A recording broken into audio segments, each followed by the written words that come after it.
Hello everyone, welcome है MV academy की आज की क्लास में। सो आज डिस्ट्रीब्यूटिव प्रोनाउन को पढ़ते हैं। देखिए डिस्ट्रीब्यूटिव प्रोनाउन में आता क्या क्या चीज़ है। ईच है, आइदर है और नाइदर। ठीक है, अब सबसे पहले तो आप ये पॉइंट समझिए कि ईच को हम लोग कहाँ कहाँ यूज़ कर सकते हैं, है ना। ईच कहाँ कहाँ यूज़ हो सकता है। Each is used for 2 or more than persons और थिंग्स। क्या बोला मैंने?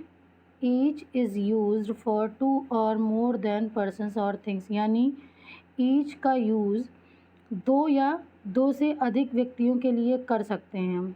ठीक है, उसमें से प्रत्येक का सेंस क्या आता है कि प्रत्येक मतलब जितने भी लोग हैं उनमें से हर कोई। ठीक, ईच ऑफ, जैसे each of the 5 boys is going there. मैंने बोला each of the 5 boys is going there. सबसे पहला कन्फ्यूज़न आ रहा है कि यहाँ पर इज़ क्यों लगा, यहाँ पर इज़ क्यों लगा, है ना। तो मैंने बोला कि ये जो इज़ लगा है ये आप सब्जेक्ट पहले बताइए कि इसमें सब्जेक्ट क्या है। ईच ऑफ द 5 बॉयज़, ये ऑफ आपका कौन सा पार्ट्स ऑफ स्पीच है? ये होता है प्रेपोजिशन। ये क्या है? प्रेपोजिशन।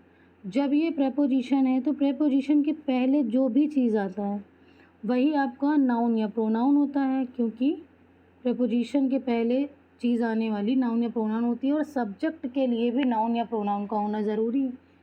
तो हमारा सब्जेक्ट तो ईच हो गया ना, बॉयज़ थोड़ी ना हमारा सब्जेक्ट है, हमारा सब्जेक्ट ईच है। और ईच कौन सा फॉर्म है, सिंगुलर या प्लूरल? ईच सिंगुलर होता है, तो हमने ईच के लिए इज़ लगाया। Is that clear?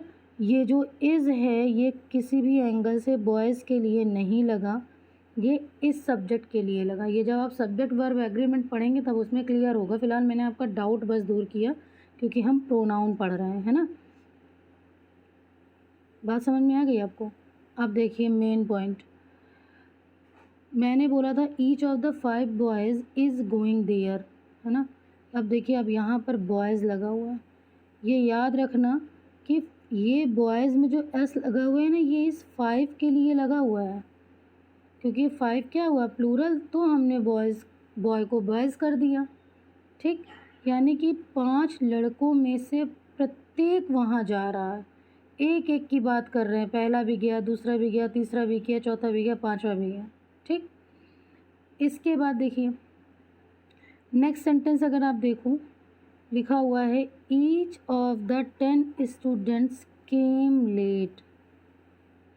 Each of the 10 students came late, ये जो 10 है इसके लिए यहाँ पर स्टूडेंट में प्लूरल लगा दिया गया, और ये तो पास्ट इंडिफिनिट में, तो इसमें सिंगुलर और प्लूरल कोई मतलब ही नहीं बनता। Is that clear? अब देखते हैं ना next, either is used for 2 form. देखिए इसको ध्यान से समझिएगा। मैंने बोला either is used for 2, form लिख गया है, ये फ्रॉम है, 2 फ्रॉम 1। ठीक है, 2 फ्रॉम 1, ये जो फॉर्म लिखा हुआ है ये एक्चुअली फ्रॉम है, 2 में से कोई एक। सिलेक्शन के लिए आइदर का यूज़ होता है कि 2 में से किसी एक का सिलेक्शन किया जा रहा है।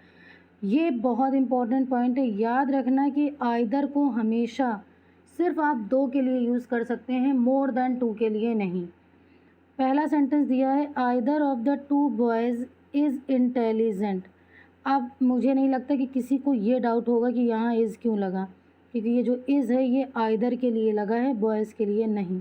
ठीक, ये याद रखना, each of, either of, neither of, जो भी ऐसी चीज़ें हों, इनमें जो ये नाउन आता है ना ये प्लूरल होता है, लेकिन हेल्पिंग वर्ब सिंगुलर लेता है, क्योंकि आइदर, नाइदर, ईच ये सिंगुलर होते हैं। ठीक, तो हमने क्या बोला, either of the 2 boys is intelligent, इन दोनों में से कोई एक इंटेलिजेंट है। मेरे पॉइंट क्या था कि 2 बच्चे हैं, इन दोनों में से कोई एक इंटेलिजेंट है।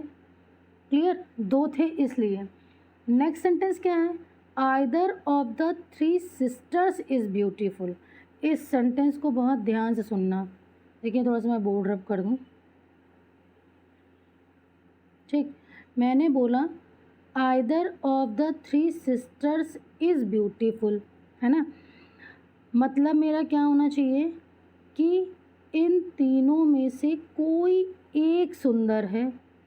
अब आप बोलिए कि अगर हमने बोला कि भाई मोर देन 2 के लिए आपको आइदर नहीं लगाना है, सिर्फ 2 के लिए, क्योंकि 2 में से कोई एक है ना। अब अगर आप ये सोचो कि हम इसमें लगा दें इधर की जगह ना इधर लगा दें, तो क्या हमारा सेंस ही बदल जाएगा कि तीनों में से कोई सुंदर नहीं है। अब भाई 3 सिस्टर सुंदर हैं, तो आप कह दो यहाँ पे ऑल लगा दीजिए। अगर हमने ऑल लगाया तो सेंस क्या आ जाएगा कि तीनों की तीनों सुंदर हैं, लेकिन हमारा सेंस क्या होना चाहिए कि 3 में से कोई एक सुंदर है। तो जब 3 में से एक का सेंस दिया जाए तब आप ध्यान से समझिएगा, 3 में से जब किसी एक का सेंस समझ दिया जाए, आप ध्यान से देखो इसमें लिखा भी हुआ है,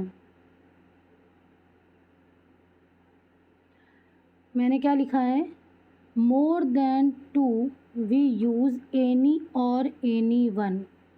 2 से ज़्यादा का सिलेक्शन, 2 से ज़्यादा बंदे हों और उनमें से किसी एक का सिलेक्शन करना हो, वी यूज़ एनी या फिर एनी वन। याद रखना इस एनी वन में गैप नहीं होना चाहिए, वो सेंस अलग होता है, वो भी आपको पढ़ाएंगे लेकिन अभी नहीं, ठीक।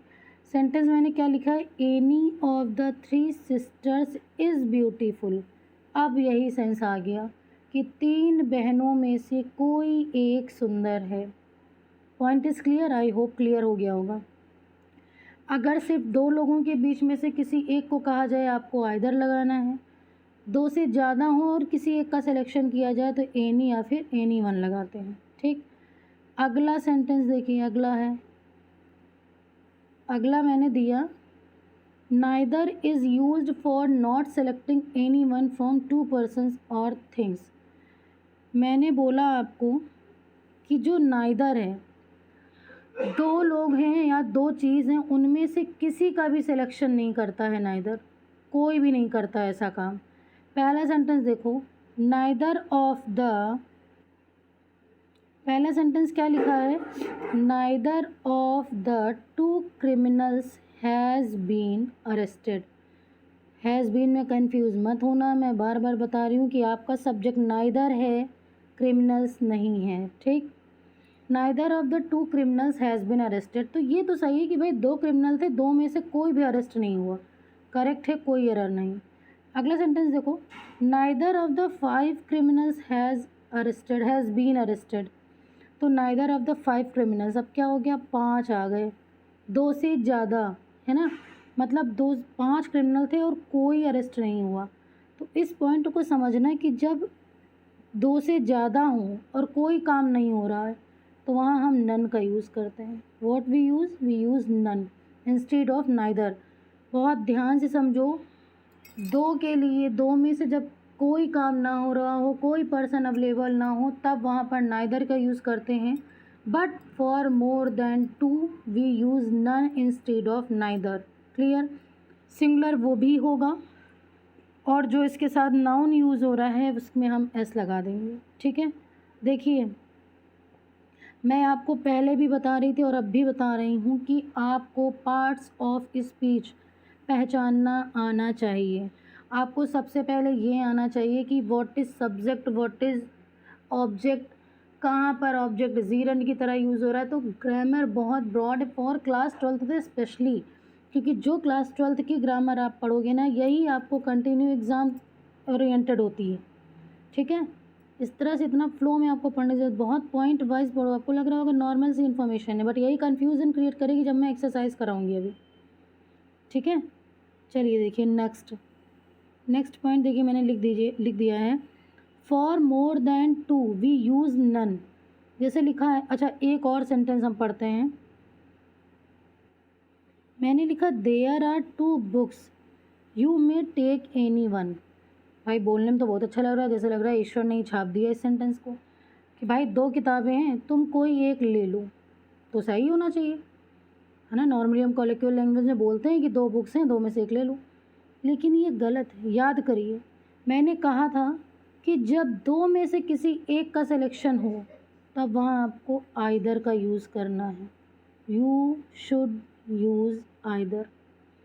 एनी वन कहाँ लगेगा, अगर यहाँ 4 बुक्स होती, अगर यहाँ लिखा होता there are 4 books you may take any one, तब वो एनी वन करेक्ट था। मोर देन 2 के लिए we use any one, only for 2 we use either. Clear. कोई डाउट? अब मुझे नहीं लगता कि डिस्ट्रीब्यूटिव प्रोनाउन में ईच, आइदर और नाइदर में कहीं प्रॉब्लम हो। एक बार क्विक रिवीजन कर लेते हैं जल्दी से, ठीक। Each is used for two और मोर देन पर्सन्स और थिंग्स। ईच ऐसा है जो दो और दो से अधिक के लिए भी यूज़ हो सकता है। Each of the 5 boys is going there, each of the 10 students came late. देखिए एवरी का सेंस भी होता है, एवरी के साथ आप ऑफ नहीं लगाते हो, वो भी मैं पढ़ाऊँगी बट अभी नहीं, ठीक है, वो थोड़ा सा हायर लेवल है तो बाद में बढ़ाते हैं उसको। Either is used for two from one, ये फॉर्म लिखा हुआ है, इसको फॉर्म पढ़िएगा कि दो में से किसी एक का सिलेक्शन करने के लिए हम आइदर यूज़ करते हैं। Either of the 2 boys is intelligent, इन दो लड़कों में से कोई एक ही इंटेलिजेंट। और अगर मोर देन 2 में से सिलेक्शन करना हो तो वी यूज़ एनी या फिर एनी वन, और एनी वन में भी एनी और वन सेपरेट नहीं, मतलब अलग अलग नहीं होने चाहिए, ठीक। कैसे होता है ये भी हम पढ़ाएंगे आपको। नेक्स्ट है neither is used for not selecting any one from 2 persons और थिंग्स। नाइदर का यूज़ कब करते हैं कि जब दो लोग हों और या फिर दो चीज़ें हों और हम दोनों में से किसी को सेलेक्ट नहीं कर रहे। Neither of the 2 criminals has been arrested, 2 criminal थे, दोनों अरेस्ट नहीं किए गए। अगला सेंटेंस है neither of the 5 criminals has been arrested. अब यहाँ 5 आ गए तो मोर देन 2 के लिए we use none instead of neither, ठीक। मोर देन 2 के लिए we use none. There are 2 books you may take any one. Sentence सही है बोलने में लेकिन 2 हैं इसलिए हम आइदर का यूज़ करेंगे इंस्टेड ऑफ एनी वन। हाँ, अगर सिर्फ कह सकते हैं कि 4 बुक होती तो हम एनी वन यूज़ कर सकते, ठीक। अगर सेशंस आपको अच्छे लगे हों तो please do like, subscribe and share. I will upload reflexive pronoun. Okay. Thank you for watching this video. Have a nice day.